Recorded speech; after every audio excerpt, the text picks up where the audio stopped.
Female perspective എന്ന് പറയുകയാണെങ്കിൽ ഞങ്ങൾക്ക് അത്രയും ശമ്പളം കിട്ടുന്നില്ല. അതുകൊണ്ട് ഞങ്ങൾ ഇനി കുറയ്ക്കാൻ പറഞ്ഞാൽ ഞങ്ങൾക്ക് ഒന്നും ഉണ്ടാവില്ല. അതുകൊണ്ട് ഞങ്ങളുടെ സൈഡിൽ നിന്നല്ലോ പറയണം. പറഞ്ഞതുപോലെ അവരൊരു അസോസിയേഷൻ അങ്ങനെ ഒരു തീരുമാനം എടുക്കുന്നതോ അല്ലെങ്കിൽ അവരുടെ ഇടയിൽ അവർ ചർച്ച നടത്തിയിട്ട് ഇങ്ങനെയുള്ള കാര്യങ്ങൾ ഡിസ്കസ് ചെയ്തിട്ട് അതിൻ്റെ ഒരു എൻഡ് റിസൾട്ട് വന്നു കഴിയുമ്പോഴാണല്ലോ ഞാൻ അതിനെപ്പറ്റി സംസാരിക്കാൻ താല്പര്യപ്പെടുന്നത്. അതർവൈസ് ചർച്ച നടക്കുന്ന സ്പേസിൽ നമുക്ക് അറിയാത്തൊരു കാര്യത്തിനെ പറ്റി ഞാൻ സംസാരിക്കരുതെന്നാണ് എൻ്റെ ജനറലി ഉള്ളൊരു. എനിക്ക് അത്രയും ഡീറ്റെയിലിംഗ് അറിയില്ല.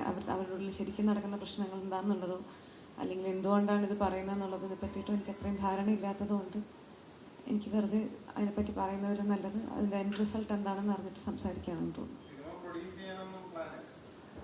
പൈസ കിട്ടില്ല എന്ന് പറയുമ്പോഴാണ് ഈ സിനിമ. ഇല്ല, എനിക്ക് പ്രൊഡക്ഷൻ ഇഷ്ടമാണ്. പ്രൊഡക്ഷൻ ചെയ്യാൻ താല്പര്യമുണ്ട്. അതിപ്പം എങ്ങനെയാണെന്നുള്ളത് ഞാൻ ആലോചിച്ചിട്ടില്ല. പ്രൊഡ്യൂസ് ചെയ്യുകയാണോ അല്ലെങ്കിൽ വേറെ എന്തെങ്കിലും പ്രൊഡക്ഷൻ സൈഡിൽ വർക്ക് ചെയ്യണോ എന്നുള്ളത് ഞാൻ ആലോചിച്ചിട്ടില്ല. പക്ഷെ എനിക്കത് പഠിക്കണം എന്ന് ഭയങ്കര ഇഷ്ടമുള്ളൊരു കാര്യമാണ്. ഉണ്ണിയോടൊരു ക്വസ്റ്റ്യൻ.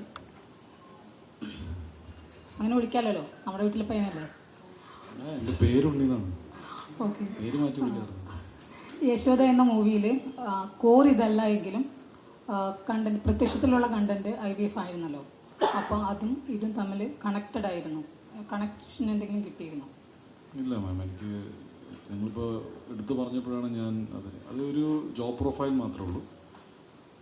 യശോദയിൽ നമ്മൾ വേറെ കൈൻഡ് ഓഫ് സർവീസും കാര്യങ്ങളൊക്കെ ഡിസ്കസ് ചെയ്തിട്ടുണ്ടായിരുന്നു, ശരിയാണ്. പക്ഷേ ഇതൊരു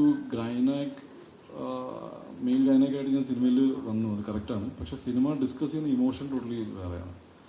രണ്ട് സിനിമയായിട്ട് എനിക്ക് ഇപ്പോഴും തോന്നുന്നു കണക്ഷൻ ഒന്നും തോന്നുന്നില്ല.